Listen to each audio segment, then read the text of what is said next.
digo un poco, yo elegí comer.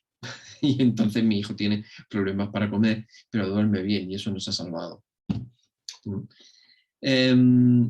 No dormir es una de esas circunstancias que afectan enormemente al estado de ánimo y suponen un estresor muy importante. Entonces, todas estas circunstancias que os he nombrado van a influir muy mucho en cómo manejemos nuestras diferencias.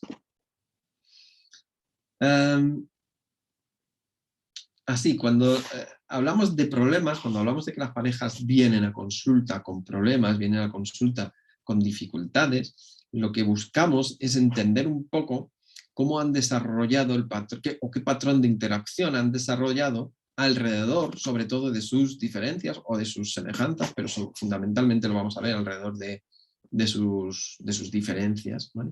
Para entender qué tipo de contingencias están ahí actuando y que a través de la terapia podamos ayudarles a cambiar no sus diferencias, que no son el problema, sino a cambiar el cómo interactúan, el cómo se relacionan con respecto a sus diferencias, es decir, a cambiar esos patrones de interacción que yo os comentaba, ¿vale?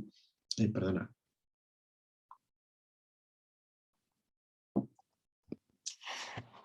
Así, ¿qué hacemos en terapia de pareja cuando viene la consulta?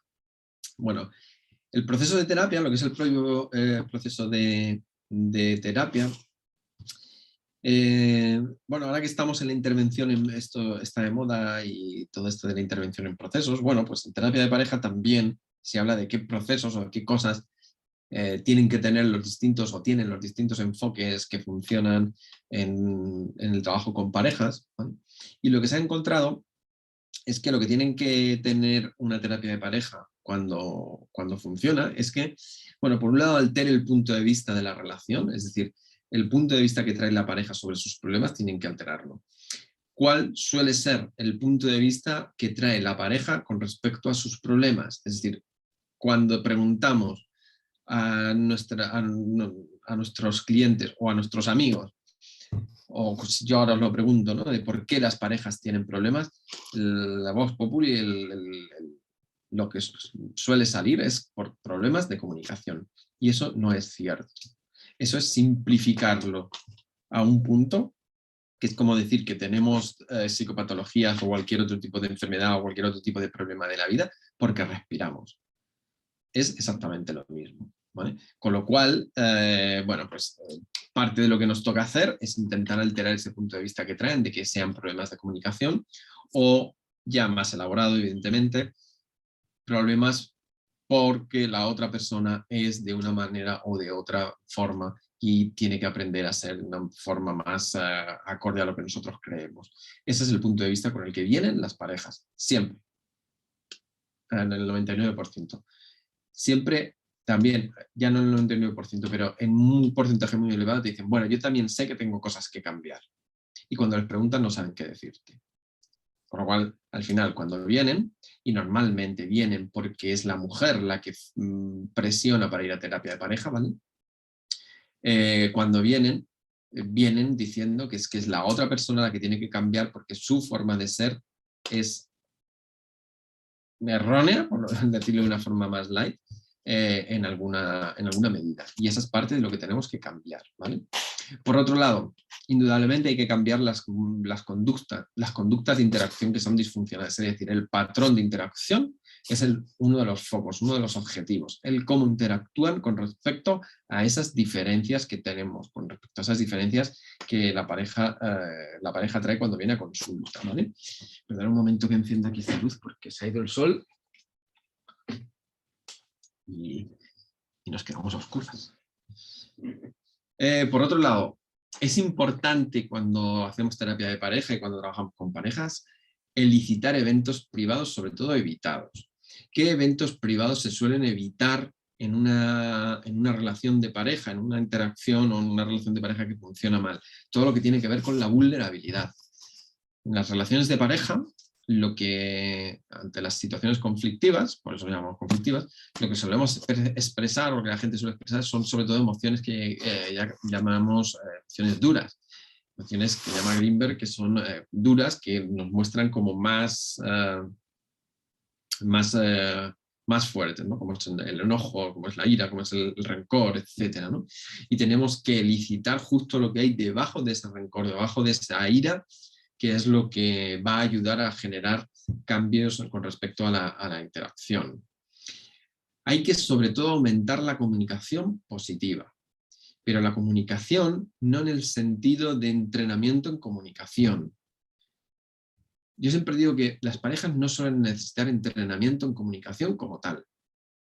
Esto es algo que hay cantidad ingente de manuales, publicaciones, etcétera, acerca de entrenamiento en habilidades de comunicación. Podemos encontrar miles. Las parejas no tienen un problema de comunicación como tal. Ten en cuenta que empezaron bien y ahora están mal. Si empezaron bien saben comunicarse. Es decir, no es que no sepan comunicarse, el problema es qué están comunicando. Es decir, la comunicación yo digo que es como el tiempo. No podemos parar el tiempo y no podemos dejar de comunicarnos. La cuestión es qué pasa en ese tiempo, es decir, qué estamos comunicando cuando lo hacemos. Y ahí es donde tenemos que trabajar la comunicación, no en entrenarte a comunicar, habilidades para comunicar, sino en qué estás comunicando y qué efecto tiene lo que estás comunicando. Que al final el entrenamiento tiene que ser un entrenamiento mucho más moldeado que instruido. Y las versiones tradicionales de la terapia conductual tradicional era instruido. Y podéis encontrar millones, bueno, no sé si millones, pero miles de publicaciones y manuales que el entrenamiento es en habilidades de comunicación. Y hay un protocolo de habilidades de comunicación. ¿Vale? Bueno, pues ese tipo de entrenamientos no es que no funcione, yo no voy a decir no funciona, pero no es eficiente. ¿Vale? La comunicación hay que moldearla y hay que moldearla en sesión y hay que moldearla haciendo estas cosas que hablábamos antes de licitar eventos privados evitados. ¿Vale? Y por otro lado, pues hay que promover las fortalezas de la relación, es decir, hay que reforzar esos comportamientos que son adecuados. Y cuidado aquí con lo de reforzar, porque en la terapia tradicional el reforzamiento era arbitrario, pero aquí buscamos un reforzamiento mucho más natural. Es decir, yo no tengo que decir qué bien lo has hecho, que sería más un reforzamiento arbitrario. Es decir, al final te estoy reforzando porque haces las cosas como yo quiero que las hagas. Y no se trata de eso. Cuando reforzamos en terapia de pareja, tenemos que hacerlo de una manera mucho más natural. Y el reforzamiento natural no lo da el terapeuta. El reforzamiento natural lo da la pareja, la propia pareja, en cómo funciona esto que haces, qué efecto tiene esto que haces. Eso es el reforzamiento natural. Ahí están las contingencias de reforzamiento naturales, ¿vale? Y ahí es donde tenemos que trabajar la comunicación, no en cuestiones de cómo hablar, qué decirlo, cómo decirlo, etcétera, que es mucho más instruido y mucho más arbitrario y la gente lo olvida, por otro lado. ¿Vale? Al final, todo lo que es muy instruido acaba perdiendo fuerza, acaba perdiendo potencia, no hay contingencias que lo sostengan a largo plazo, ¿no? Bueno, en terapia de pareja, sobre todo el modelo que ahora vamos a hablar, que es el de terapia integral conductual, lo que hacemos, la forma en que solemos intervenir es que hacemos una primera sesión conjunta con la pareja, en la que, bueno, les ayudamos a familiarizarse un poquito con los problemas, con el propio proceso de terapia, ¿vale? Les explicamos un poco en qué consiste la terapia, lo que vamos a hacer, el protocolo que tenemos de intervención, por supuesto todo el tema de consentimientos, protección de datos, etcétera. Entonces esas cuestiones las hacemos ahí. Y les dejamos muy claro que en esta primera sesión, y esto es muy importante hacerlo, ¿vale?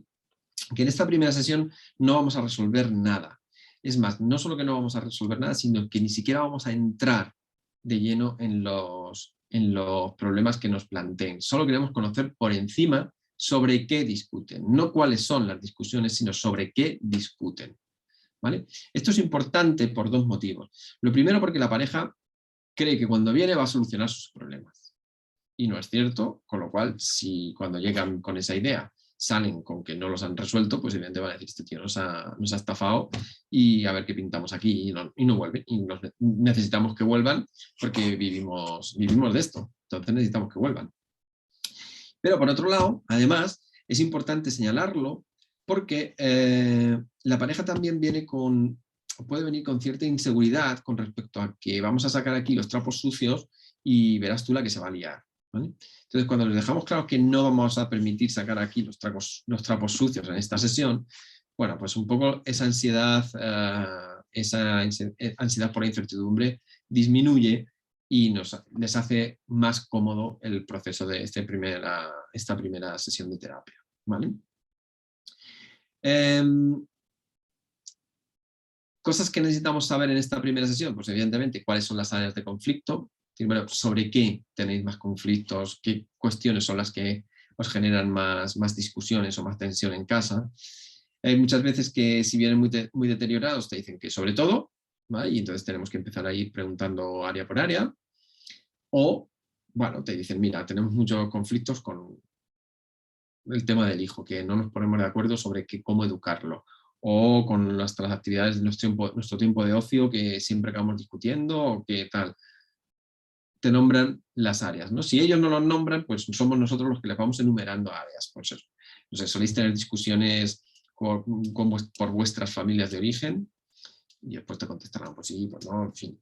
Lo que es importante, y eso también hay que señalarlo al principio, los vamos a interrumpir si vemos que se meten en un jardín, ¿vale? Porque lo que no queremos es que ahí la emotividad suba y se nos vaya la sesión de las manos. Y es muy sencillo, aunque no lo parezca.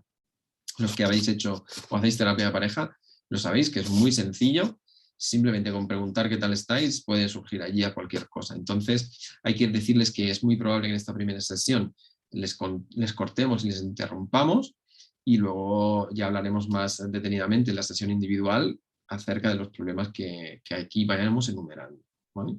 Entonces, si vemos que se suben, simplemente les interrumpimos y decimos, bueno, vale, como os dije, no nos interesa ahora resolver estas cuestiones, simplemente ya sé que discutís por vuestras familias de origen y ya hablaremos sobre esto más adelante, ¿vale? No dejarles meterse en ello.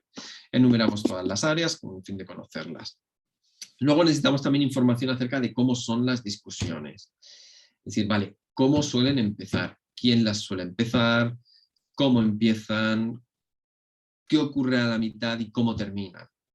¿Y cuánto tiempo pasa desde que dejan de discutir hasta que se recuperan o empiezan a normalizar la relación? Todo eso es información muy importante con respecto al patrón de interacción.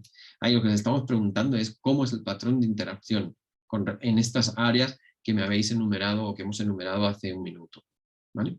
Hay gente que dice, oye, ¿ahí no sería bueno dejarles que discutan un poco con el fin de verlo? No, no lo es. No es una buena idea. No es buena idea porque no queremos que discutan el primer día ahí delante nuestro. Da mucha sensación de descontrol por parte del terapeuta, ¿vale? Entonces, no es buena idea que te lo relaten, ¿vale? No obstante, conforme van enumerando áreas, pues hay veces que les damos un poco el tufillo de cómo es, ¿vale? Pero no provoquéis la discusión o no les dejéis discutir con el fin de. Eso a veces se dice porque no he sabido interrumpirla y entonces lo justifico después como, no, es que era para ver cómo discutir. No, eso no, ¿vale? Cuando hago supervisiones a veces, la gente me dice, no, es que les he dejado discutir un poco. No, no les has dejado, se te han ido, punto, ya está. Y es importante darse cuenta para mejorar esas habilidades. Y una cosa importante de cómo terminar esta primera sesión, que no está diseñada en principio, para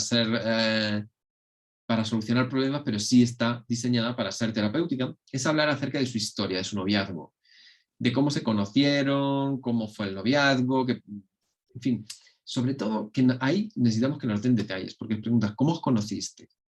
Bueno, pues en una discoteca. Y eso no sirve de nada, porque eso no elicita ningún tipo de emoción.